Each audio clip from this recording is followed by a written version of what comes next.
Hello and welcome to May's bullet journal video. For this month, I decided to go with the theme Dark Magic. I thought it was a really good idea, and I honestly thought it was going to be a lot easier than it ended up being. And it ended up being pretty dang difficult, actually, and I was kind of shocked. And because of that, it's not my favorite monthly spread I've ever done. However, I am still really pleased with the final product, and there are a lot of aspects that I really enjoy and love about it still. And I made quite a few mistakes that I was kind of upset about as well, but like I said, overall I am pleased with the final outcome of it all, and there are still aspects about it that I really love and enjoy. So for the cover page, I decided to do the dark mark, the one casted into the sky version of the dark mark, not the one that gets like branded on their skin pretty much. So I did it all in watercolor and I put it in green because, you know, green seems to be the color of evil. And that's actually the color it is on Pottermore, and I liked the way it looked, and green's my favorite color anyway. So I just watercolored on the entire dark mark onto the front of the page as my cover page, and then just drew May in all caps at the bottom in the corner.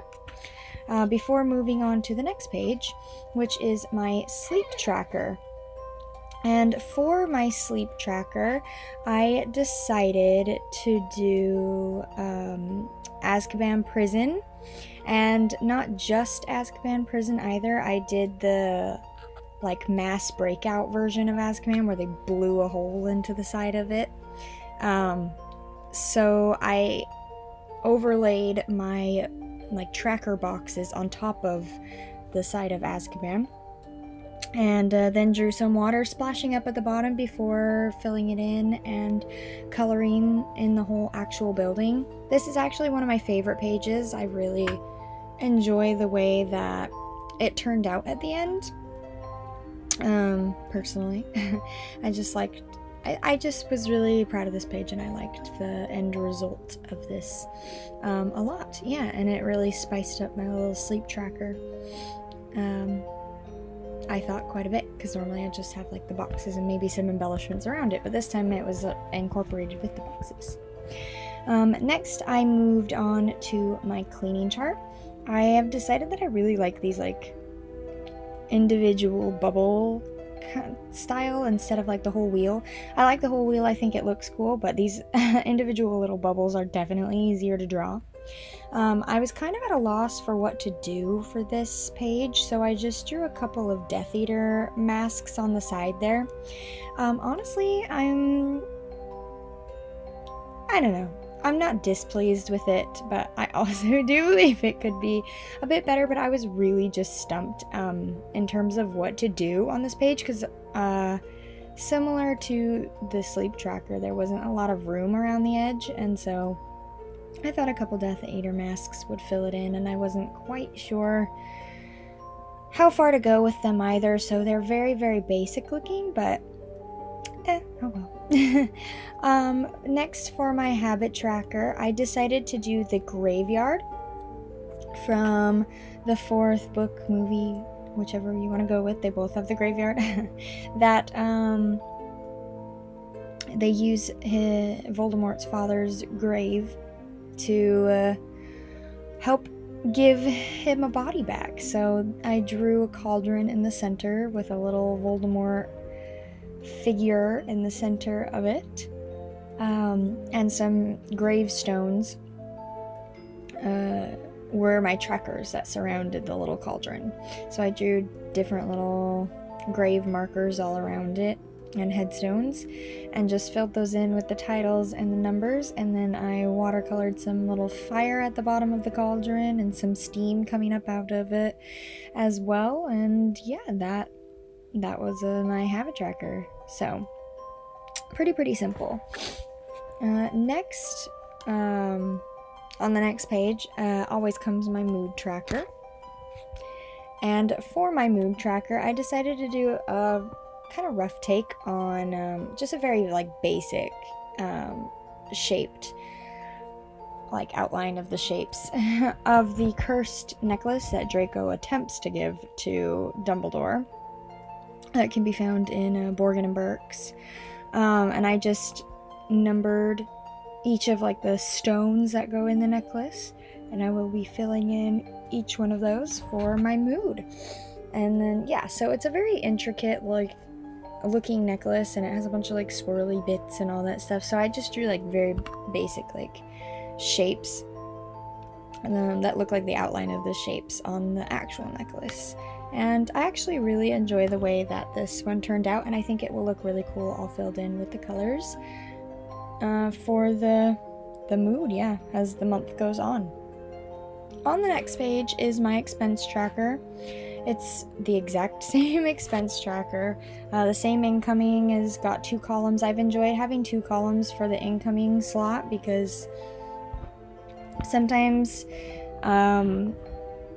in previous months I would run out of space, and so I would have to like chop off part of another box and like start filling in one of those, and it got really confusing. And yeah, so having 2 columns on the incoming has been great. But yeah, it's the same as I've always used, and I've loved it, and it's just worked really, really well for me, and so I don't really see a reason to change it up all that much. Yeah, because it works, and it helps keep us on track a little bit at least. And so I just filled it in, and however, because it takes up literally every bit of space that I have to work with, it's really hard to embellish this page sometimes. So for this month, I just decided to kind of embellish it with different shades of green, some little sparkly magic-y bits at the top. Next comes my video tracker. This ended up being one of my favorite pages as well. So at the bottom for my requested videos section, I did a wand, and I decided to do the little swirly bit of magic smoke stuff coming out in green because, for example, like Avada Kedavra is green, and yeah, that's a very evil spell as well. So I did the green coming out of the wand. And then at the top of the page, I watercolored in a sort of ombre effect Dementor, and I super enjoy the way that it turned out. It's probably my favorite page so far. Then next comes my brain dump, and at the bottom of that, I drew a little dark mark, the kind that the Death Eaters have on their arms this time, though.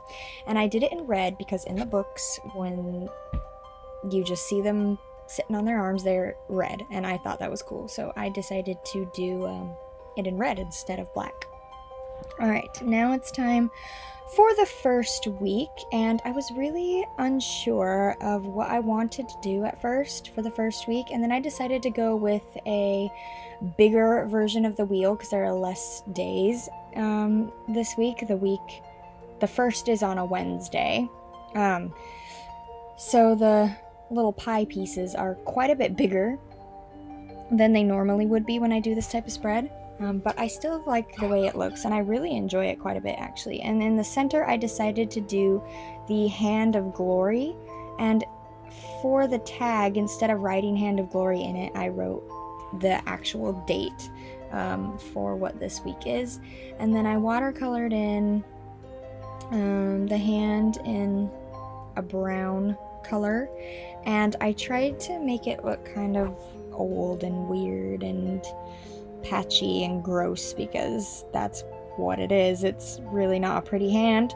And I actually really enjoyed this page as well. And then for the fingernails, I colored it in with a kind of orangey, like yellowy color to make it kind of look decaying, and also to kind of give the effect of almost like a flame-ish type thing, because the Hand of Glory provides light to those who own it.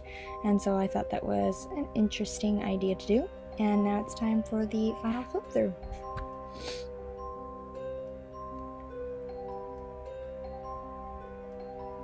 Well, I really hope you guys enjoyed this video. If you did, give it a big thumbs up and comment your thoughts down below. That's all that I have for you guys this time, and yeah, I will see you guys in the next one. Bye!